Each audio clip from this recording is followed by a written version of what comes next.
Pentingnya seseorang ya atau wajibnya seseorang menyembuhkan luka batinnya. Kenapa? Ya, karena setiap orang sebenarnya punya luka batin. Karena luka batin itu tidak terlihat atau tidak tampak di luar. Luka batin itu dia tidak berdarah. Luka batin itu adanya di alam bawah sadarmu, di pikiran bawah sadarmu, atau di subconscious mindmu.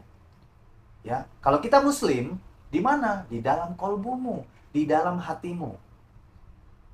Nah, bagaimana ataupun apa dampak-dampaknya ya kalau kamu sembuh luka batin? Itulah saya mewajibkan untuk kamu sembuh luka batinnya.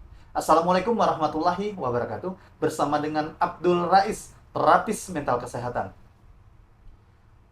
Dalam ilmu neuroscience, teman-teman, ya, saat seseorang mengalami luka batin, ya, itu terjadi yang namanya kesetresan meningkat. Sehingga hormonnya atau yang terproduksi atau yang terlepaskan zat-zat kimia yang ada di dalam tubuh itu adalah kortisol, ya, ataupun adrenalin itu. Nah, sebenarnya ini tidak boleh terlalu dominan.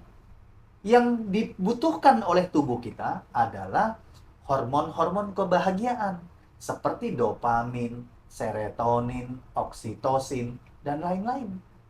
Nah, kalau di luar sana orang banyak ya atau mencari jalan pintas untuk mendapatkan hormon-hormon kebahagiaan itu, sebenarnya ya mereka putus asa.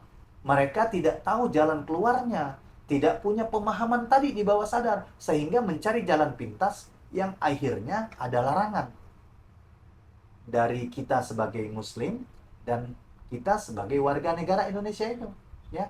Karena hukum kita melarang untuk menggunakan yang namanya narko-narko itu. Karena apa, teman-teman ya? Sebuah video yang saya buatkan ini untuk edukasi kesehatan raga. Kalau kamu sembuh luka batin, otomatis kamu menyembuhkan yang namanya ragamu. Luka batin itu apa sih? Batin itu nama lain dari perasaan, nama lain dari hati, nama lain dari kolbu, nama lain dari pikiran bawah sadar. Ya, makanya saat orang mengalami luka batin, kondisi yang frustasi, emosinya negatif, marah, sedih, kecewa, khawatir, takut. Nah, itu tidak membuat detak jantungnya 60/80 yang diharuskan dokter itu. Ya, tapi yang terjadi adalah ritme jantungnya inkoherensi. Seperti naik turun gunung, bukan seperti air yang mengalir. Ya, sebenarnya kenapa itu bisa terjadi? Banyaknya orang masih menggunakan sadarnya atau pikiran sadarnya untuk menyembuhkan penyakitnya. Padahal menyembuhkan penyakit raganya itu dia perlu menyembuhkan penyakit jiwanya tadi. Apa? Luka batinnya. Ya, sakit hatinya. Makanya ada lagu yang mengatakan sakitnya tuh di sini. Makanya ada lagu religi juga yang mengatakan obat hati ada 5 perkaranya. Ada juga lagu religi yang mengatakan jagalah hati, jangan kau kotori, jagalah hati, cahaya hidup ini. Kenapa? Saat seseorang sembuh dari luka batinnya, ya, cahaya yang terpancarkan, cahaya yang bersinar itu, nur, ya, yang keluar dari hati, yang dari batin itu adalah nur yang terang, bukan nur yang gelap. Nur yang positif, cahaya yang baik. Karena setiap apa yang kita keluarkan itu akan terpantulkan ke diri kita. Setiap apa yang di luar kita itu tercerminkan dari dalam diri kita. Jadi, kamu tetap mengkombinasikan antara otak kanan dan otak kiri. Kamu nggak boleh terlalu logika besar. Ya, minum obat, sembuh sakit itu harus beli obat dan lain-lain. Ya, kalau sakitmu itu ya, kalau kita prediksi dari angka 1 ke 10, sakitnya atau nyerinya cuma 5, ya, misalnya kamu nyeri kepalanya. Itu kamu bisa sadar nafas, istighfar, baru bawa baring ataupun bawa tidur, ya.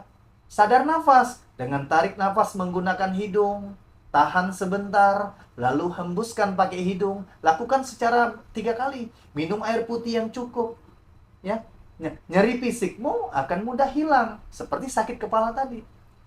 Nah, kalau dari angka 1 ke angka 10 terjadi yang namanya nyeri itu di angka 7, kamu perlu kombinasikan dengan yang namanya obat.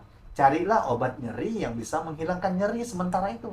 Karena apa? Saat kamu menghilangkan rasa nyeri, ya, menggunakan bawah sadar, kamu ubah pola makan, pola minum yang cukup, pola-polanya kehidupanmu kamu ubah, maka rasa nyeri itu akan hilang secara permanen. Tapi kalau kamu hanya minum obat untuk menghilangkan rasa nyeri, kamu tidak akan pernah mengangkat akar yang membuat sakit itu terjadi terus. Nah, pilihan ada di kamu. Kalau kamu belum mau menyadari terus, ya, bahwa sadar itu adalah yang membuat kita sakit. Karena apa? Bahwa sadar itu mindsetnya perlu diubah, belief sistemnya perlu diubah, ya. Jangan mandi hujan, nanti kamu sakit. Jangan beli itu mahal. Nah, inilah pembatasan-pembatasan yang sudah ditanamkan oleh orang tua kita dulu. Nah, ini perlu diperbaiki. Ya, mandi hujan nggak sakit kok. Kalau orang punya saldonya banyak, tidak ada kata mahal kok. Ya, inilah yang disebut dengan belief system. Ya, akhirnya apa? Dengan adanya pola-pola di bawah sadar yang salah, membuat perilakumu tidak mau melakukan itu, ya. Padahal saat kamu mandi hujan, kamu bisa berteriak, euforia, ya. Bahkan melampiaskan yang namanya emosi-emosi negatif itu. Tapi dari hal ini, kamu nggak pernah sadar, nggak pernah paham, nggak pernah mau meriset ulang yang namanya pola-pola salah di alam bawah sadar itu. Jadi, kalau kamu mau sembuh, ya, apotik itu adanya di bawah sadarmu. Bukan apotik itu yang berada di toko obat. Menyembuhkan luka batin itu sama halnya menyembuhkan penyakit yang terjadi di ragamu. Makanya, jangan tunggu sakit dulu, ya, baru kamu pergi berobat. Jangan tunggu yang namanya menderita dulu, terbaring dulu, baru kamu mau terapi luka batin. Kamu baru mau paham, cerdas emosional. Emosi itu ada negatif dan positif. Ya. Ayo, sudah banyak orang yang tersadarkan. Orang yang mau menyembuhkan luka batinnya. Karena apa? Apotik itu ada di bawah sadarmu. Terima kasih. Ya, tonton ulang video ini baik-baik, ya, supaya lebih banyak orang yang sembuh dari sakitnya, supaya banyak orang yang sehat, ya, sehingga tidak banyak orang yang terbaring di rumah sakit. Bagikan video ini ke saudaramu, ke temanmu, ke rekan bisnismu dan lain-lain, ya.